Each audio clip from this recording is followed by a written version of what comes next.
Good morning, everyone. Welcome to the English class. Have you all seen the movie The Jurassic Park? What is it about? It's about dinosaurs. Are they alive today? No, dinosaurs have become extinct. So, what do you mean by extinct? A species or a particular kind of animal is said to be extinct when there are no more living creatures of that species.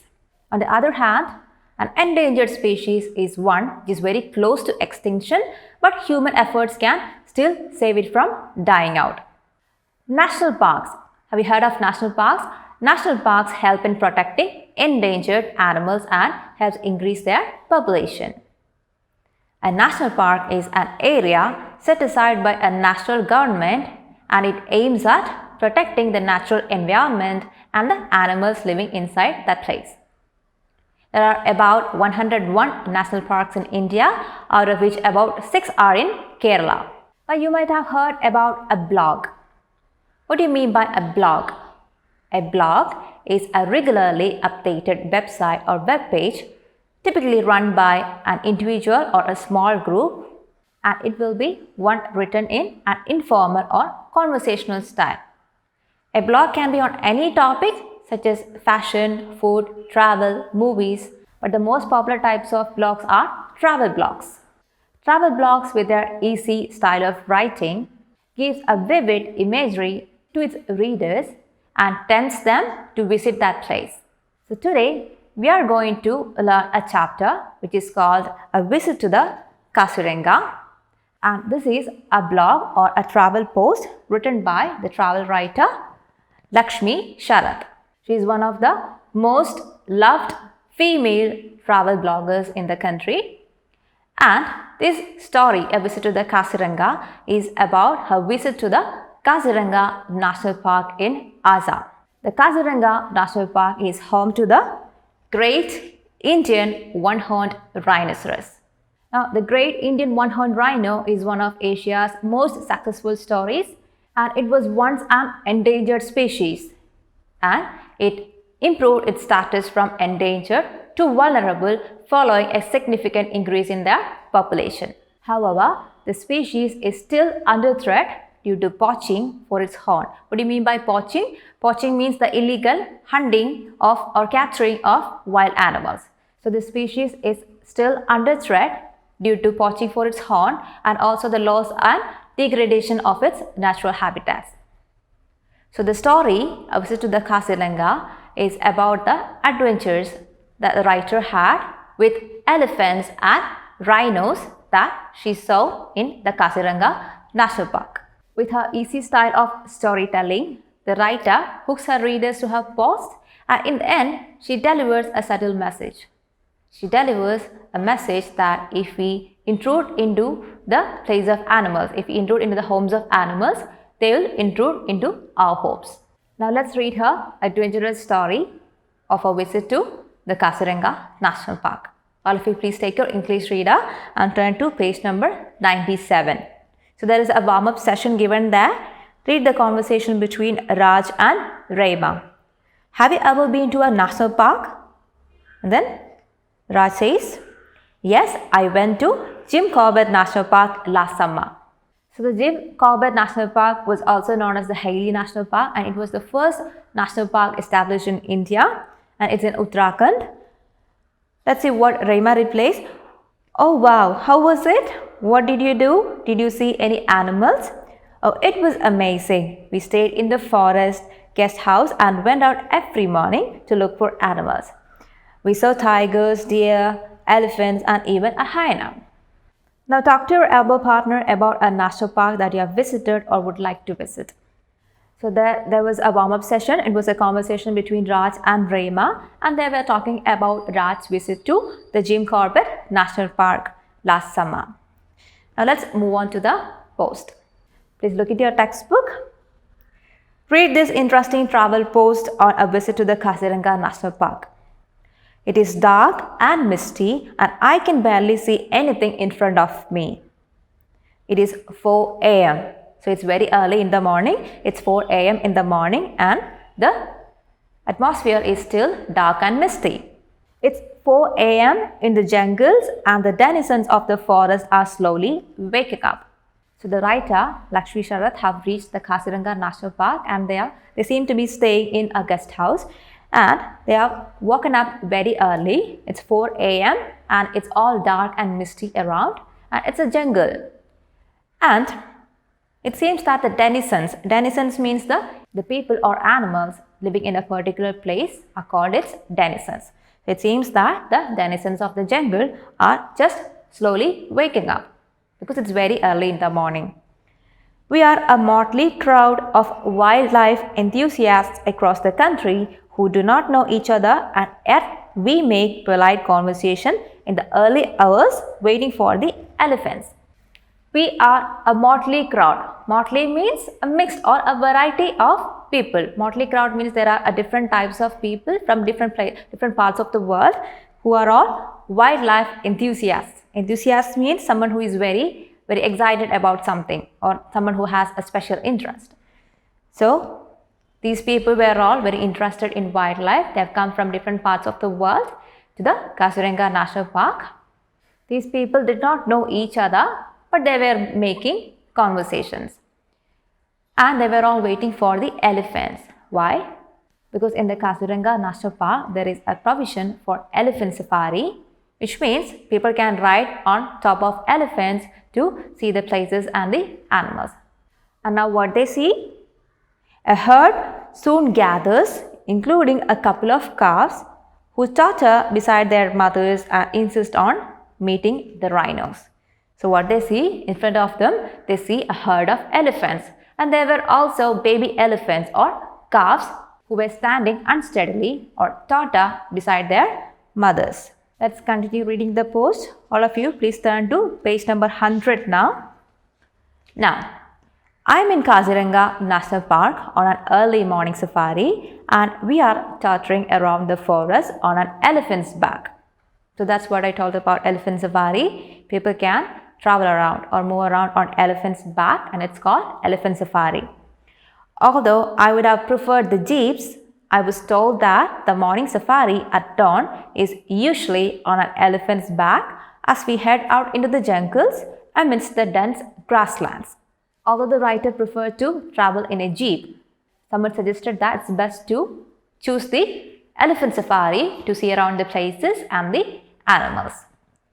I have often wondered why the tall, dry grass reaching out now to tickle my back is referred to as elephant grass. So they were all riding on elephant's back and you can see elephant grass here. See how tall the grass is? The elephant grass is one of the highest yielding grass species and it's one of the favorite foods of the elephants living there.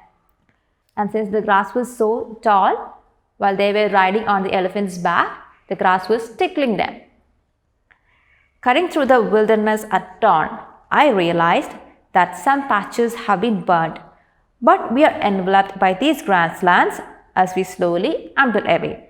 So while they were riding through the grasslands, they saw some patches of grasslands were burned. So sometimes people living in forests may burn grasslands for different purposes, maybe for agriculture, maybe for something else. Maybe to clear lands or something. So, it is still dark and the safari feels like a surreal expedition. Surreal means unbelievable or something unusual. So, it's very early in the morning and it is still dark everywhere around and the safari or the trip to see wild animals feels like a surreal expedition. Surreal means unusual or unbelievable. Expedition means a journey. So it all seems very unbelievable to the writer. The silence is mesmerizing except for the rustle of the grass and then there is a hush as we come to a standstill. So we have seen that the denizens or the inhabitants of the forest are still slowly waking up and it's all dark and silent around and that silence is so mesmerizing. Mesmerizing means something so amazing that it catches our attention. So it mesmerized the writer and then what happened? And then they could hear the rustle of the grass. What do you mean by rustle? Rustle means a small crackling sound when dry leaves grind each other. They could hear the rustle of the grass and Then there was a sudden stop. There was a sudden silence. What did they see? They saw something in front of them. A rhino stares at the elephant. So they were riding on this elephant's back and they come face to face with a rhinoceros.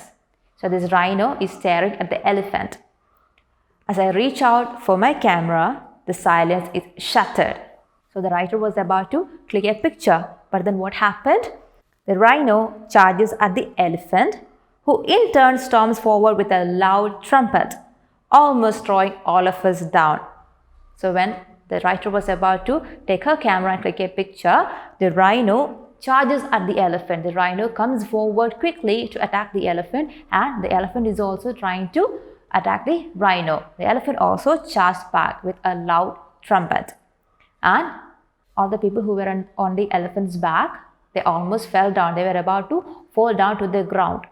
The mahout deftly manages the situation, calming the elephant, while the rhino, which is rather startled, rushes into the grass and into the mist. But then what happened? The mahout. Who is a mahout? A mahout is a person who rides or trains an elephant. The mahout deftly manages. Deftly means cleverly. So he is familiar with this kind of situation. So this mahout cleverly or deftly manages the situation, and then the rhino seems so startled or so shocked, and he disappears. He rushes back into the grasslands and into the mist. So the mahout deftly or cleverly manages the situation. He calms this elephant, and then the rhinoceros seems so startled or so shocked, and he runs back into the grasslands and disappears into the jungle. We continue waddling around and see a few more rhinos which are not so dramatic. We continued waddling around. To waddle means to walk with slow steps. So they moved slowly from that place, and they could also see a few more rhinos. So the last one seemed a little bit dramatic. So now they saw a few more rhinos who appeared calm. The sun slowly makes an entry, dispelling the mist, and the forest looks lush in its warmth. So it's almost sunrise. The sun is rising up and the mist is dispelling. Dispelling means disappearing. And the sun is slowly rising and the forest is looking all lush with the warm sun. Located on the banks of river Brahmaputra, Kaziranga is home to the one-horned Indian rhino. Over 2,000 rhinos live in this sanctuary along with elephants, ghous, and several species of birds. So like I said before, the Kaziranga National Park is home to the great one-horned Indian rhino. And it was once an endangered species, but thanks to human efforts, its population has significantly increased. Now over 2,000 rhinos live in this sanctuary alone. In this national park alone, there are more than 2,000 rhinos living there. And this national park has also got ghous. What do you mean by a ghou? A ghou is also called an Indian bison. You can see the picture of an Indian bison here. And this Kaziranga National Park also inhabits ghous and several species of birds, several different types of birds. Stretching over 400 square feet of area, the sanctuary is divided into 4 zones. And you can spend your entire day traveling from one to another and going on safaris. And what is the stretch of this park? This park is stretched over an area of 400 square feet. And it is divided into 4 zones. And you can travel from one zone to another. And you can spend all the day watching all the beautiful grasslands and the different animals and all. The national park is an absolute haven for bird watchers. Haven means a good place. So this national park is a good place for bird watchers. Now talking about bird watching, have you heard about Dr. Salim Ali? You can see the picture of Dr. Salim Ali in your textbook. He was an Indian ornithologist. Who is an ornithologist? An ornithologist is someone who studies about birds. Someone who observes and studies about birds is called an ornithologist. So he was a famous ornithologist, and his efforts have led to the establishment of the Bharatpur Bird Sanctuary in Kiladu National Park, which is in Rajasthan. and he has written a very popular book called Handbook of Birds of India and Pakistan. And also many birds are named after him. Let's continue reading the story. The national park is an absolute haven for bird watchers. I'm quite a novice. Novice means someone inexperienced, someone who doesn't have much experience. So I'm quite a novice when it comes to bird watching. So the writer is saying she does not have much experience with bird watching. And I often had to look at Dr. Salim Ali's guide to identify the birds. So it seems that she has got the book written by Dr. Salim Ali, and she referred to that book from time to time to identify the different birds that she could see in the national park. Many birds like the Pallas fishing eagle are lifers for me. You can see the Pallas fishing eagle here, and she says, many birds like the Pallas fishing eagle are lifers for me, which in bird watching parlance means sighting for the first time. The parlance means a particular way of speaking or a variety of words often related to a particular job or interest. So lifer is one such word used by bird watchers, and lifer means you're watching or you are seeing something for the first time. So in bird watching parlance means in the language commonly used by the bird watchers, lifer means something you are seeing for the first time, and seeing this Pallas fishing eagle was a lifer for the writer. She was seeing the bird for the first time in her life. We head out in the evening again on a jeep safari and chance upon some more rhinos grazing. So they were going on the elephant safari and they seized these elephants, these rhinos, and it was evening, and they have entered the elephant safari, and now in the evening they are again going on a jeep safari. They are going in a jeep for the safari this time, and during the jeep safari they could see a few more rhinos grazing. Grazing means feeding on grass. The rhinos were eating grass. My naturalist explains that they are vegetarians. A naturalist is someone who is an expert in natural history, someone who knows the place very much, or someone who knows about the animals or plants living there. So my naturalist explains that they are vegetarians. So this person, the naturalist, explains to the writer that rhinos or rhinoceros are vegetarians. They eat only plants. As we negotiate a sharp turn, a tusker ahead of us charges at us. So who is a tusker? A tusker is an elephant or a wild boar with well-developed tusks. You can see the picture of a tusker elephant here. See the tusks? It's well grown. It's huge. So they were going on this jeep and they took a sharp turn and they come face to face with a tusker. And it seems that the tusker is charging or coming towards them to attack them. A loud trumpet forces our driver to stop the jeep. Soon we realize that over a dozen elephants are staging a dharna of sorts. So this tusker seemed to be charging at them and he was giving a loud trumpet. So the driver of the jeep stopped the jeep. It seems that a few more elephants joined the show. Over a dozen more elephants joined this tusker and they were all giving loud trumpets. Trumpets punctuate the air. We wait for a while as we are almost at the end of our safari. The evening sun is setting, the sky on fire, and even the tall grass was glowing in the light. So it was evening, the day is about to end, the jeep safari is about to end, and the sun is about to set. And they could see the beautiful tall grass glowing in the evening sun. I want to take in the beauty of the scene, but the elephants have other plans. She wanted to stay there for some time to enjoy the beauty of this sunset, but since the elephants were giving a demonstration there, like a dharna, she had no choice but to go back. In a few minutes, they seemed to surround us, leaving us with no choice but to retrace our steps and take another route. So the elephants seemed to be coming towards them. So they started their jeep and started driving back. As we drive back, we realize that this is their domain and we are the intruders. It is ironical that we chase and become the chased. So what she says, Now they understood that they have come to their domain. Whose domain? The elephant's domain. During the jeep safari, they have entered the area where these elephants live. And these elephants got scared and they thought these humans have come to attack them. So what did they do? They started attacking back.